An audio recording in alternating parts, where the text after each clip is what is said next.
There are two rules in life. One, everything is better between two slices of bread. And two, everything is better when it's deep fried. Now, normally, when I want to eat deep fried food, I like to go out and let someone else get hot and bothered on my behalf.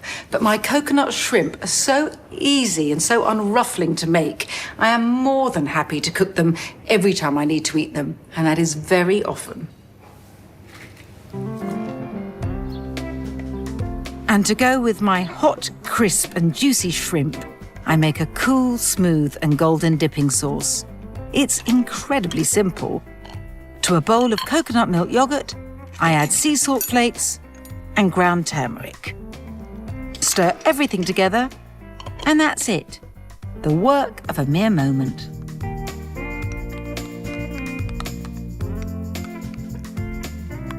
So my golden yogurt can mellow in flavour and deepen in tone while I get on with my dredging operation. Oh. It's a bit of a production line, but it's not complicated. Rice flour for the initial dredge, which is grittier than regular plain flour and seems to add an extra rustling crispness. Into my second dish, an egg. I'm going to mix the egg with a little sea salt.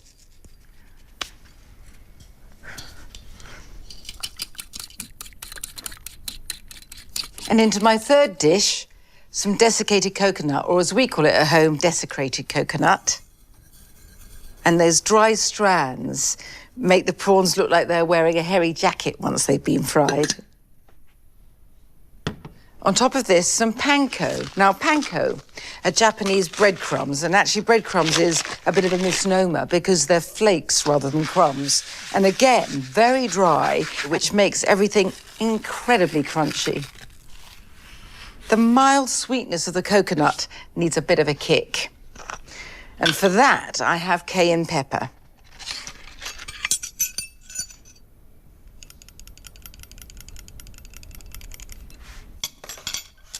Right, let's mix this with my hands.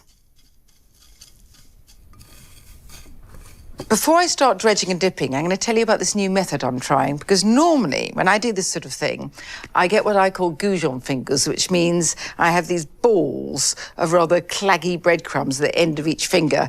So I'm going to try and do something I was taught, which is you keep one hand for wet ingredients and one hand for dry. I'm nominating my left hand for wet and my right for dry. So the prawns are wet, so they go with my left hand.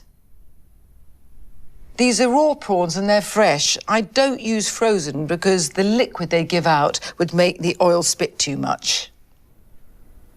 The rice flour is dry, so I'm going to use my right hand and first sprinkle a bit on top of the prawns to cover them, and then turn them. OK, so dry hand, I'm going to drop them into the eggs wet.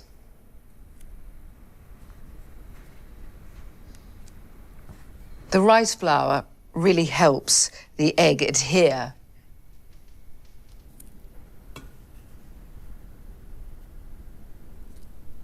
The egg is wet, so I'm going to use my left hand now to turn. And then I lift up each prawn and waggle it over the egg to get rid of any excess, and in it goes to the coconut and panko. There you are.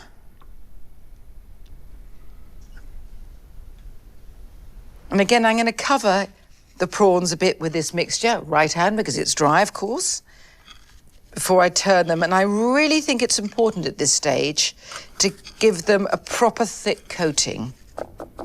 And then I like to sort of press and scrunch a bit. Just turn everything. So far, so good. And these plump little babies can sit here for safekeeping just for the mo. And that was so much fun, I'm going in again. Yes.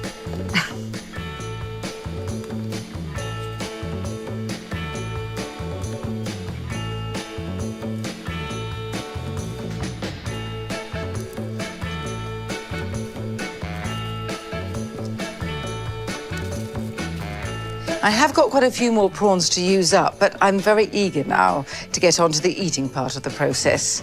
So I'll turn the heat on under the oil, and while it heats up, I'm gonna have a bit of a clean up.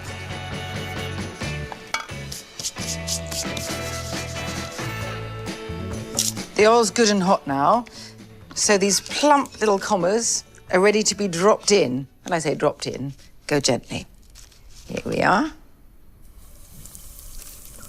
Best sound.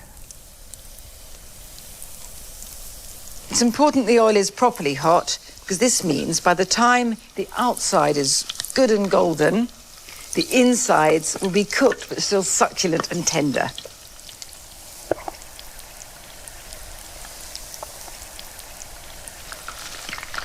Right, and while that's carrying on, I'm gonna get my sauce ready.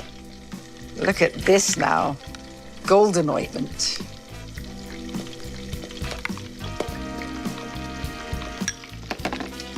My basket, our spider. Let's see how this is all, They're done. They're ready for me, and I'm ready for them. Hot, crisp prawns, cool, smooth dip.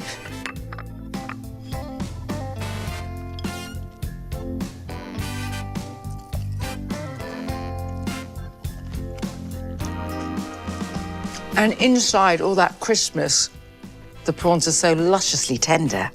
I'm going in again.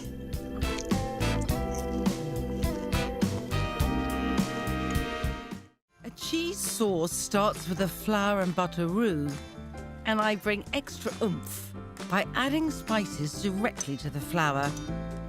First, a quarter teaspoon of ground mace, the same amount of sweet smoked paprika, and half that of Aleppo pepper.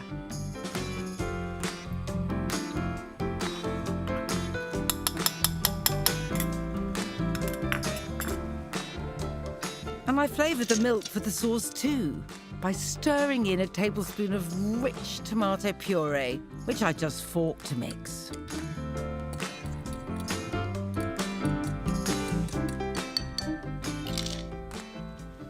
I'm ready to go on the cheese and crab sauce, and it's so fast.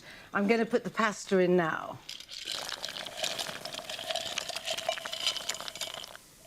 I've got 200 grams of pasta shells, conchiglie. I mean, I know that that's hardly traditional pasta for mac and cheese, but this is a crab mac and cheese, so I'm sticking to a marine theme. Got a couple of tablespoons worth of butter here, melting gently. I'm going to grate in a fat clove of garlic.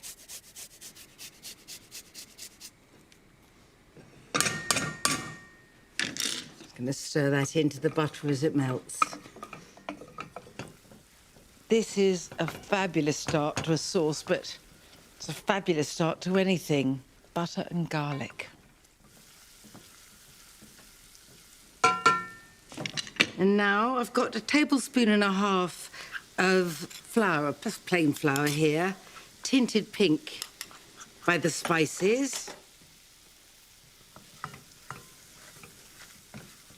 Just want to cook it until it's a loose paste. I mean, right now it is looking wonderfully volcanic. Before I add the milk, I'm going to turn the heat off. And just as the flour was tinted pink with spice, my milk is tinted pink with tomato puree.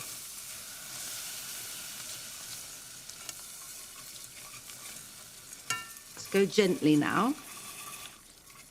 Adding it very gradually. Don't want lumps.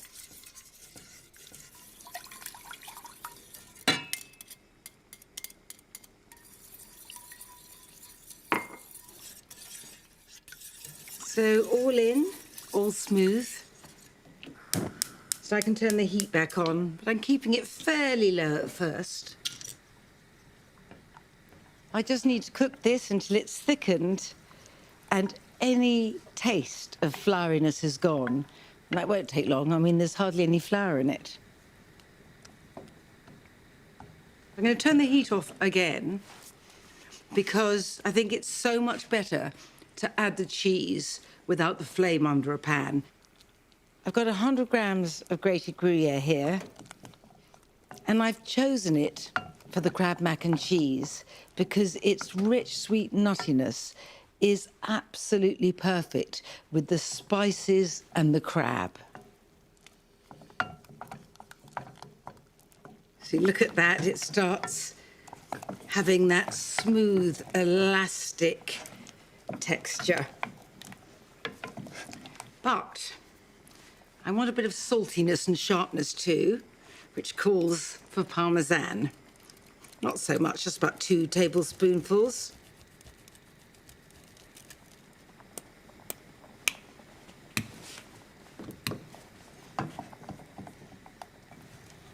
I mean, look at this texture. Isn't that heavenly? Get lost in it. But it's crab mac and cheese. I need crab.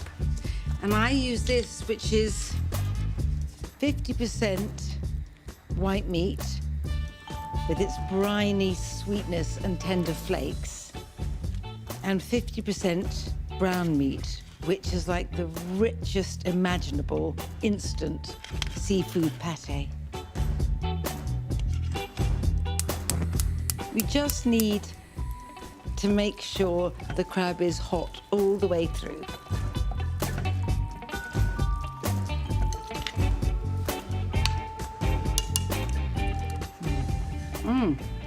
I know what that needs. Just a splosh or 2 of Worcester sauce.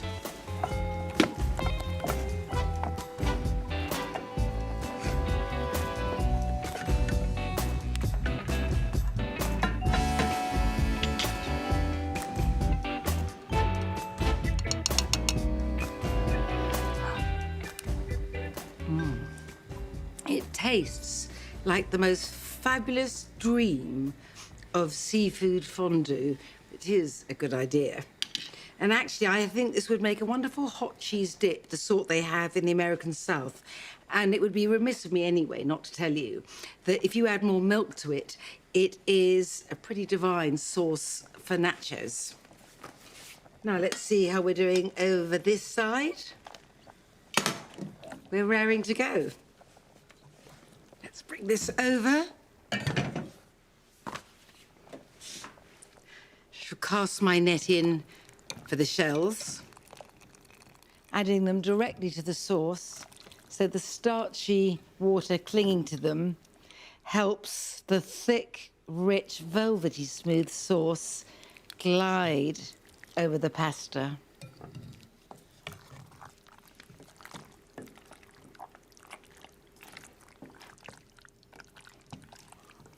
My bowl is ready, and so am I.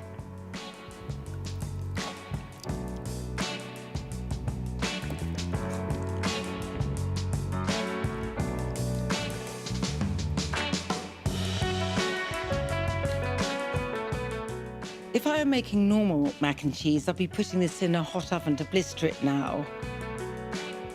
But this is too special and too delicate for such coarse treatment. So all I need to add is a freckling of Aleppo pepper. And I am ready to dive in. This is the most luscious of treats.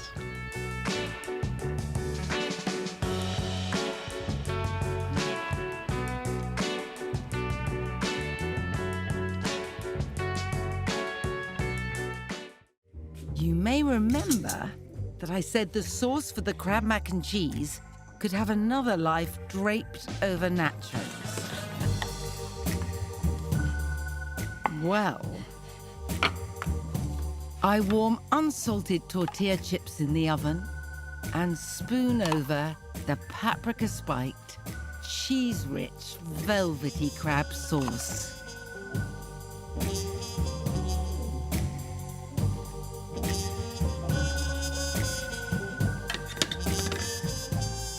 For added fieriness, I scatter over red-hot chilies.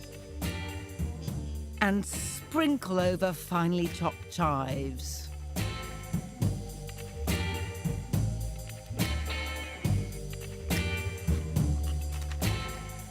The perfect midnight feast.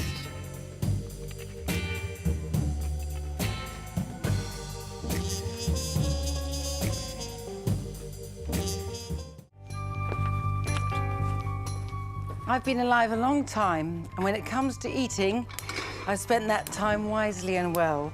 So it's not often I come across something that tastes so different to anything I've eaten before. This is a stir fry, comforting and familiar, warm with ginger and hot with garlic. When I first ate this, it was cooked by a chef called Tum, spelt or rather transliterated T-U-M, very gratifying. And he used Chinese celery, which is really mostly thin stalk and a lot of leaf. So what I do is I use what I think of as the shoots from a leafy stick of celery, which I chop, none too fastidiously, you'd be shocked to hear. And what the celery gives is an anise flavour, but with herbal freshness. Now comes the same, but bringing base, star anise. And as if to amplify the star anise, some cinnamon, crumbled in shards.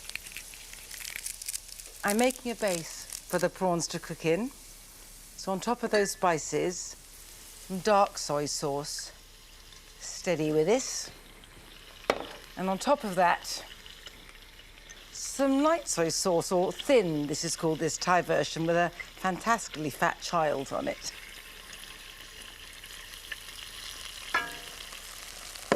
A small dollop of oyster sauce for richness. And don't faint, some ready ground pepper.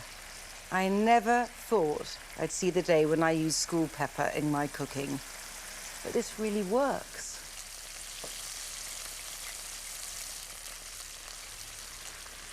Now some water.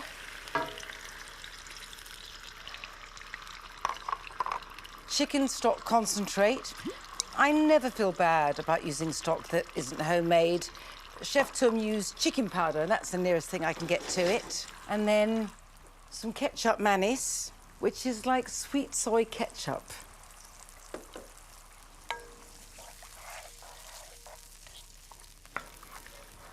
And into this bubbling brown liquid go the prawns. Wouldn't we all like to pop out to the local market to pick up some fresh, plump prawns and then stroll back down the beach?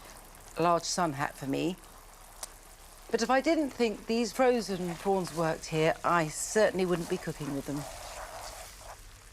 Some of the sweetness of the prawns goes into this brown liquor, and those deep spices cling to the prawns.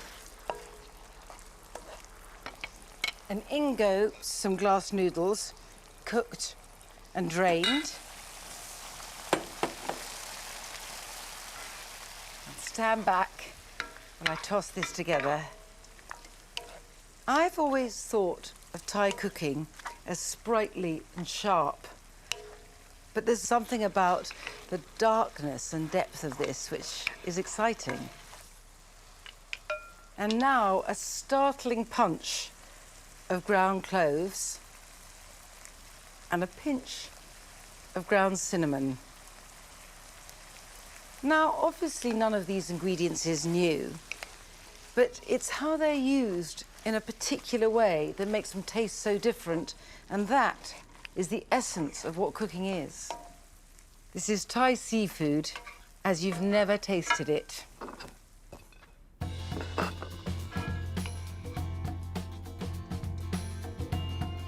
Tawny tangle of noodles.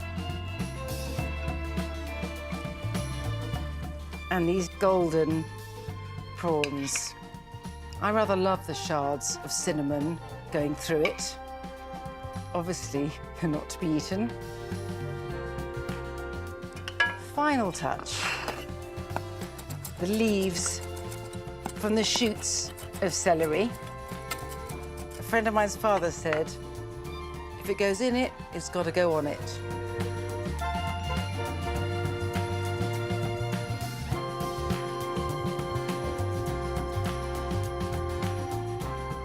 I said at the beginning that a stir fry was comforting and familiar, but what this is comforting and unfamiliar. So I start off with Thai red curry paste, and I like a certain amount of fierceness here. So let's plonk that in. And I wanted the delicate sweetness of coconut water rather than the rich creaminess of coconut milk. Before I put the heat on, I want to help the curry paste dissolve into the coconut water.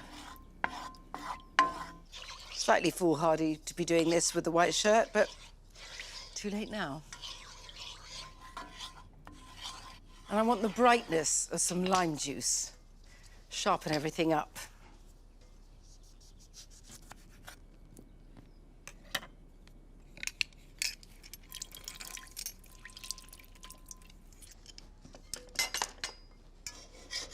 It's all so reassuringly simple.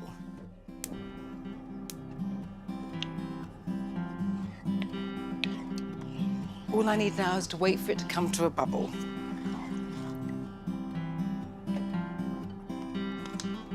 Right, bubbling. I've soaked the clams in cold water and discarded the ones that stayed open.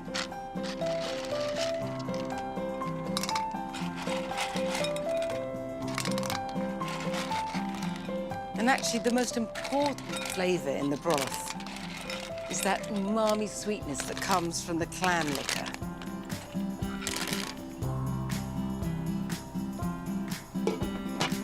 These take hardly any time to cook. I feel like I'm performing some sort of magic. But in a way, there is magic, but it comes from the clams, because as they cook, they open, and their liquor seeps into the broth.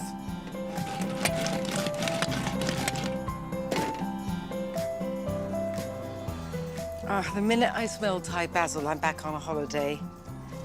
I just adore its aniseed muskiness. But it can be hard to get, and when I can't get Thai basil, I am so happy with fresh coriander in this.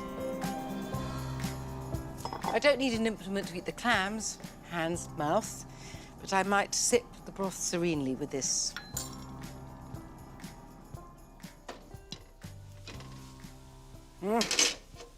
That's what I wanted to see.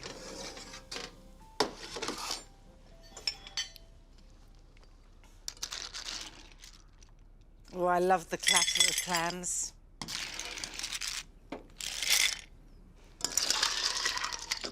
Oh, just picking through because any that stay closed get discarded.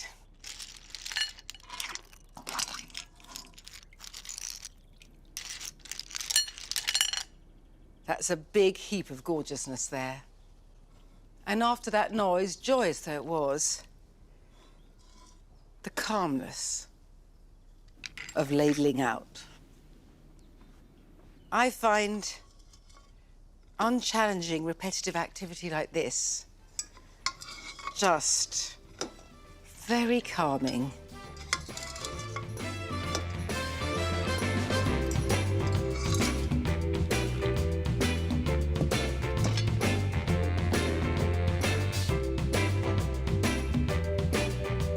When I do get hold of Thai basil, I am profligate with it.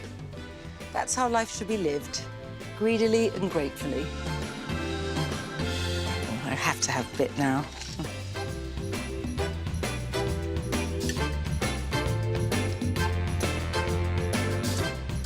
That's one bowl full of bliss I have here.